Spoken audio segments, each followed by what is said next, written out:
Hello everybody, and welcome back to Robert's Reviews. I hope you guys are having a wonderful new year. For those of you who are watching, now it is the January 4th. That's insane. It is 2021. I hope things are going well. I'm filming this in 2020, so things are not going well, of course. But it's alright, because today we're going to be doing another Steve Carell review. And today, I watched the incredible Burt, Wonderstone.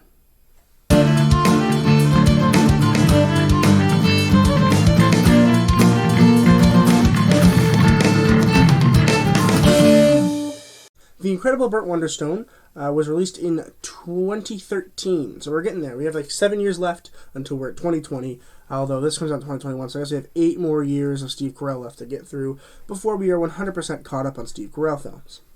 This film was written by Jonathan Goldstein and John Francis Daly and was directed by Don Scardino.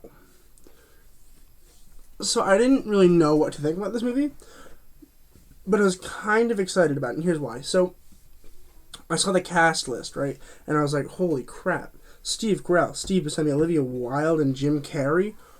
Okay, this is probably going to be very good. And I was wrong. For those of you who don't know what this movie is about, essentially it's about these two young magicians who grow up wanting to be magicians. And then they finally get a huge gig when they're older at a hotel. And so they work at this hotel for like 10 years. And they start to get old, and like their act starts to fall apart. It's just not very good anymore. And so one of the partners leaves, and it's up to the other partner to like find a new act and figure out how to live from here on. And then there's this other character who's also like a magician, but it's more like a Chris Angel kind of style, but like to the extreme, where it's like, you know, he holds in his pee for 10 days and like stuff like that. It's like just stupid stuff, but he's getting more popular than the actual magicians. And that's where like the kind of conflict, I guess, comes in, is they're competing to get another gig. And the magicians are scared that this street performer is going to win. So they have to pull it together to create the ultimate illusion. And the ultimate illusion is they use this plant that they have found in a different country that makes you fall asleep for a couple hours. And they crush it up, turn it into a gas, and they release it onto this entire audience, and then they move the audience. It is a disappearing audience trick. So then the audience is moved to a different location, and they wake up and they're like, whoa, we moved somewhere else, and they think no time's gone by. Which I don't even want to talk about, like, how that would actually work, but I'm going to, because that's my job. So first of all, right, you would say that you're, consider this. You're going to a magic show, and they're like, okay, the show is from 8 to 9, okay? It's going to take at least an hour to move them to a new location outside, right? Because they have to put them all to sleep, they pile them into a truck, then they have to move them to another location where there's also seats outside, and then they set them all up in the exact same seats in the exact same place. And then they have to wait for them to wake up. I'm assuming it's going to take longer than an hour, right? But if this is assuming that this is their only trick, which I'm assuming they're doing other tricks, then not only do they have to do that, they then have to put them back to sleep, put them back in the truck, and then bring them all the way back to the venue. Okay, that's going to take like 5 hours total, and no one's going to go see a magic show that's 5 hours. So I don't like how bad that was. There's a lot of really silly, almost cartoonish acts in this. Like, this is one part where Jim Carrey's character, the crazy street performer, he is like, okay, I'm going to drill into my head right here, and it's not going to hit my brain, it's just going to go right through, and we'll be fine. And, like, he does that, but then he becomes, like, really stupid, his eyes, like, right, it's dumb. And he would have died immediately, right? Like, he would have bled out or something. There's no way that that's actually true. I don't know if it's true. I mean, I didn't, like, research it, but there's no way. If you're a scientist, drop in the comments down below if you can just drill into your head right here and if you would die. I'm assuming you would die. Don't try this at home. Oh, my God. I'm going to be so mad if somebody does that. No. In general, I was upset with the pacing of the movie and how just kind of outlandish it felt. And honestly, at how lazy Steve Carell's performance was in this film. we had just reviewed Hope Springs, right? Which I reviewed like a week ago. And that movie was top tier. Like, one of the best Steve Carell films I've ever seen in my entire life. And then I watched this like 3 days later and I'm like, oh no, why did you do this? I'm just confused as to why he accepted a role that is this bad. I guess kind of on paper this film seems good about magicians and like a competition. There's conflict. I can see that. I just think they went a little bit above and beyond in terms of, wow, that is not literally possible. And then also the comedy, it just isn't good. I think this might have been a better movie if they focused on making it not a comedy and making it more of a drama of like an actual competition between a street performer and a magician and seeing what that would actually be like IRL, and not like, oh, we're going to make this as cartoony and caricaturish as possible like they did. Very disappointed. Let's briefly talk about the acting and then we'll wrap it up for you guys today. So we have Steve Carell as Burt Wonderstone. So he is like the big magician. He's the one that's like, okay, I've dreamt about this for my entire life. I'm going to go and I'm going to do this and like be a magician. And then he does the same thing for 10 years and then his best friend kind of leaves him. He becomes an asshole, essentially, which I'm okay with the idea of that because it makes sense that would happen. Naturally, if you're doing something for 10 years, you're just kind of get lazy and you're not going to want to do it very well. And he has an accent in this one, but it's kind of dumb, and like I don't even know how to explain it. I don't even know what kind of accent it is. It's like he's trying to be British, and I don't think it was Steve Carell's fault that it was bad. I think the director wanted to be like this. I just don't think it was a good choice. Also, it was inconsistent. Like in the beginning of the movie, he was way more into the accent, and then by the end of the film, he's just regular American again. And I just don't understand what they were trying to do with that. I don't know if that was on purpose or an accident. As an audience member, it felt lazy.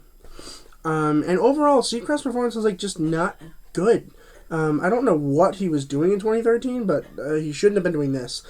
He should have been focusing more on, I think, some more dramatic stuff, which we're going to get to in the future. The next one is a while from now, but still, anyway. I just didn't think that he was very funny in this movie. I didn't. And for a comedy, you want it to be funny, and this just didn't scream comedy to me. And honestly, I'm a little disappointed in the fact that Steve Carell was even in this film, because I think it was a waste of money, for one, because I'm sure Steve Carell is expensive. But also, like, just it kind of lowered it for me. I had so much respect, and I'm like, yes, he's getting better. Hope Springs was so good. Even Steve Carell's performance was so good. He had one of the best performances in the movie, and he's up against Meryl Streep. And I'm like, this is really good stuff. And then he does this.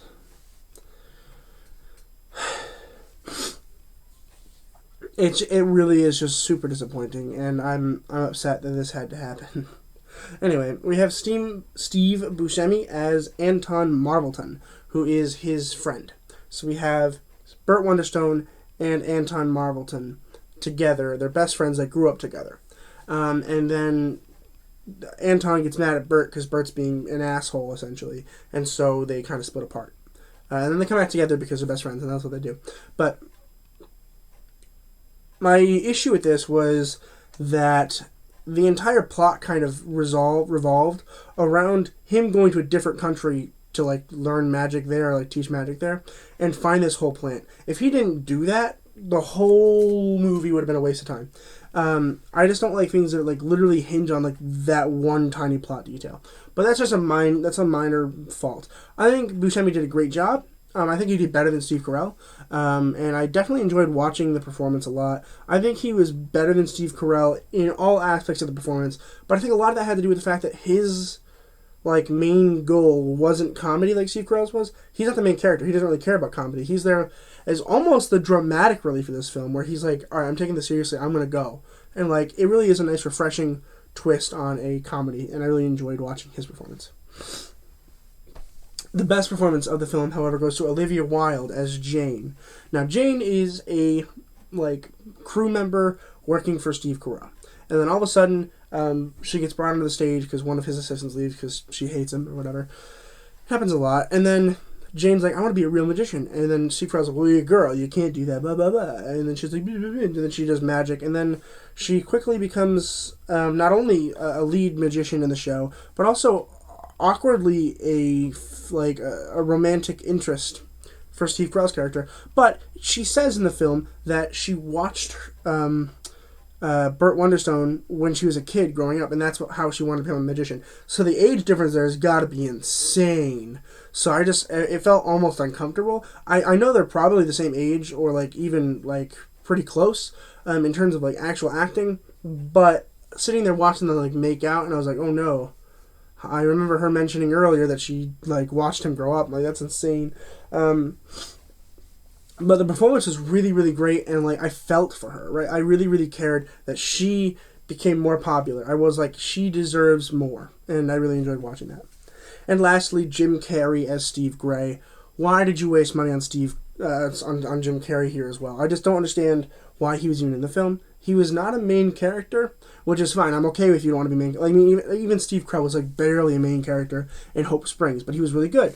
In this one, it's the opposite. We have Jim Carrey, who's the crazy, insane straight magician, and he's just like drilling into himself and like hitting his nails into his head, and it just felt dumb.